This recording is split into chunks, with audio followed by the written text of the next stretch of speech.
The war had left no one unscarred. Humanity was barely surviving in the Outer Rim, a minor power in a galaxy dominated by empires that treated us like insects. Yet somehow, here I was, Captain Xylen, engineer and reluctant diplomat, standing before an alien enemy who had every reason to hate me. The Xylen were one of the oldest species in the sector, six-limbed, armored, and merciless in combat. Their hive-mind coordination made them nearly unstoppable. Our fleets had collided twice in the last 3 years, and both encounters ended with devastating losses on our side. I had thought I would never see one of them in a position other than annihilating mine. But war, as it always does, has a way of forcing unusual situations. It began when I was captured during a skirmish near the Karath Belt. My shuttle was crippled, and my crew had already been evacuated in escape pods. The Xylen intercepted me before I could reach safe space. I expected interrogation, perhaps torture, maybe even execution.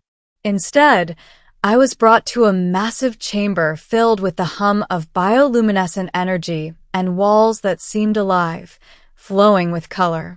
And there she was, Commander Ryla of the Xylen, the very leader who had orchestrated our ambush. Her armor was unlike anything I had ever seen. It was plated, organic, and shimmering with energy conduits that pulsed as if alive. Several sections had been damaged during the last engagement, and as the Xylen's way of honor, I was assigned, against my will, to repair it. "You will fix it," Ryla said, her voice translating perfectly into the common tongue thanks to the translation caller. "You will do it correctly. My fleet depends on it." "Yes, Commander," I replied, keeping my hands visible and my tone neutral. Every instinct screamed to retreat or fight, but I knew that disobedience was a death sentence. Days passed in the repair bay. My tools were crude compared to the alien technology one was working on, but my experience with human engineering, our improvisation under pressure, was surprisingly effective. I patched the armor, recalibrated energy conduits, and reinforced the plating.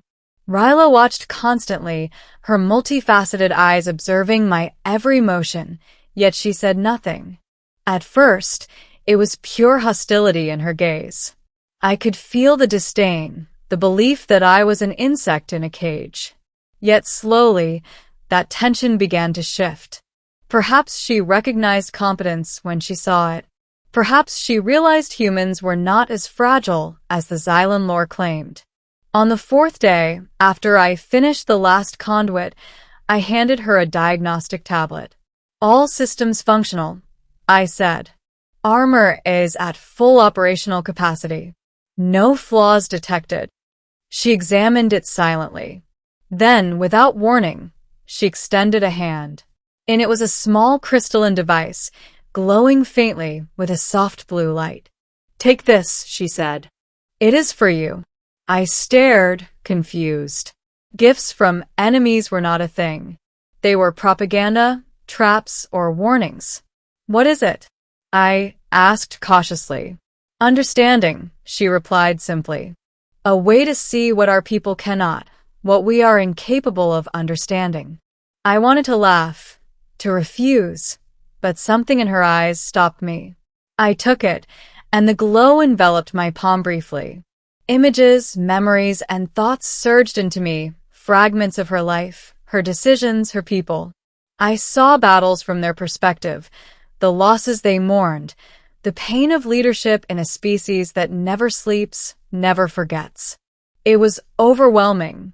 I don't understand it," I admitted. "Then you are learning," she said. "You are human.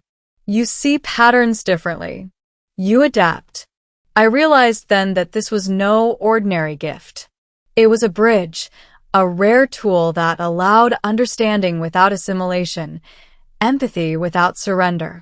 The Xylen had never needed this, and neither had any human until now. "Why me?" I asked. "Because you repaired my armor," she said bluntly.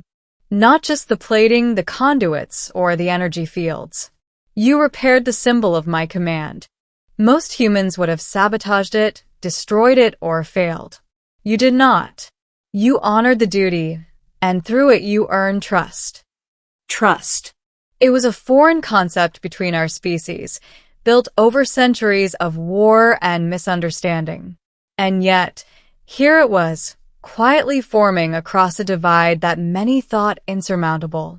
Over the next week, the dynamics shifted subtly. I was no longer merely a prisoner or a tool.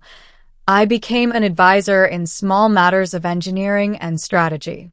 Ryla would consult me on modifications, not because she needed me, but because she had begun to value human ingenuity, a trait her species considered minor, insignificant.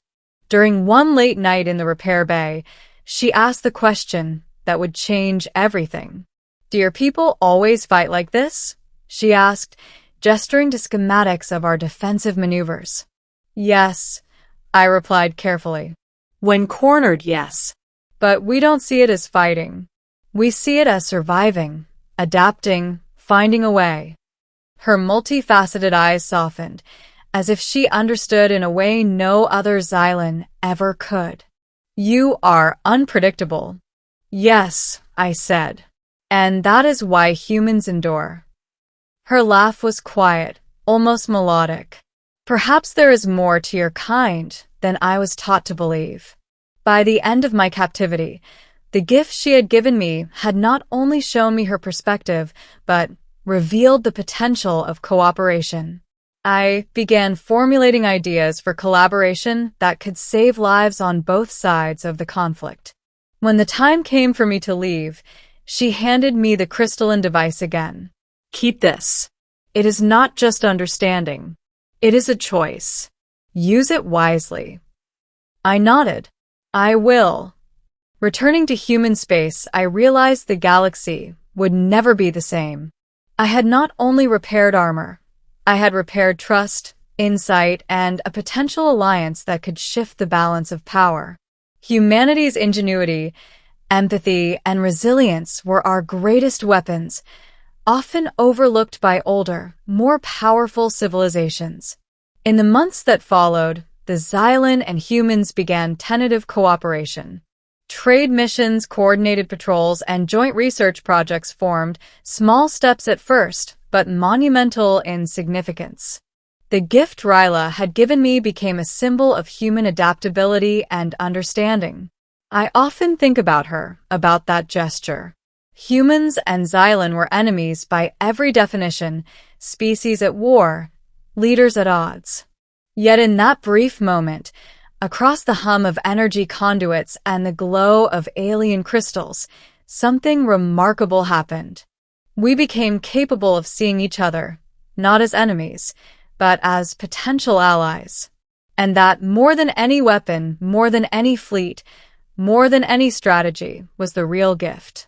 Years later, when humanity stood stronger than ever, when our fleets were no longer weak and our colonies were thriving in sectors once deemed too dangerous, I understood something fundamental. The universe does not respect strength alone. It respects adaptability, insight, and the courage to extend trust when all logic says you shouldn't. And every time I see a young human engineer handling alien tech for the first time, I remember Ryla and the day she taught me that sometimes fixing a single piece of armor can change the course of history. Because in that moment, humanity was no longer the species that merely survived. It became the species that could surprise the galaxy, even its most formidable enemies. The crystalline gift rests now on my desk, a reminder that understanding is the greatest armor of all, and that sometimes what an enemy gives you can be more powerful than anything you can forge.